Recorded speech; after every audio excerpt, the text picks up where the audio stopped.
সুষ্ঠুভাবে ম্যাচগুলোকে সহজ করে নেওয়া, তার অপোনেন্টকে তাকে আরও বেশি সুযোগ দেওয়া, শেষ পর্যন্ত ম্যাচটাকে সে টেনে নিয়ে যাওয়া, কিন্তু সে ম্যাচটাকে আরও কঠিন করে দিয়ে গেল।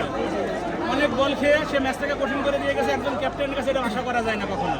বাংলাদেশের ক্রিকেটের উন্নতি করতে হলে পরিবর্তন করাতে হবে।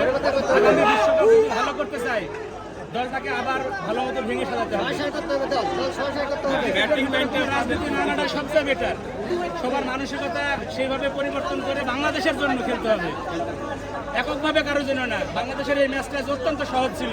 এই ছোট ছোট ম্যাচগুলো যদি হারে, বড় ম্যাচ কখনোই উইনার সম্ভাবনা থাকবে না।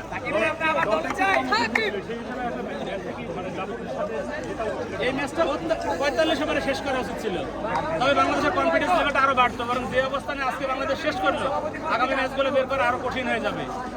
মিরাজের জায়গায় যদি আরেকজনকেও দেওয়া যায়, সেও আরো মানসিকভাবে বিধ্বস্ত হয়ে আরো খারাপ খেলবে আমার মনে হয়। এই জন্য আমার মনে হয় বাংলাদেশ ক্রিকেট বোর্ডকে আমি অনুরোধ জানাবো, বাংলাদেশের ক্রিকেটের উন্নতি করতে হলে এদেরকে কাউন্সিলিং করায় এদের মানে বডি ফিটনেস বাড়ানো। গরমের অজুহাত দিয়ে ক্রিকেটকে বললে হবে না, প্রচুর শীতও পড়বে, সেখানেও আমাদেরকে মানিয়ে খেলতে হবে। এটাই হলো বাংলাদেশ না, পৃথিবীর নিয়ম এরকম। নিউজিল্যান্ডে তো প্রচুর শীত পড়ে, তারা বাংলাদেশে খাপ খায় খেললো না, সহজ একটা ম্যাচকে তারা কীভাবে কঠিন করে বাংলাদেশের ঘাড়ে চাপাই দিল। এটাই হলো ক্রিকেটের সূক্ষ্ম বিষয়গুলোকে বিশ্লেষণ করে তারা বলগুলো করেছে এবং ওইভাবে তারা ফিল্ডিংটাকে সাজিয়েছে। বাংলাদেশ এগুলো থেকে পরাস্ত হয়ে গেছে। বাংলাদেশের এগুলোর জন্য আগামী দিনগুলো ভালো করতে চাই, এদের কাউন্সিলিং বাড়াতে হবে এবং ক্যাপ্টেন্সি প্রয়োজনে বদলাতে হবে।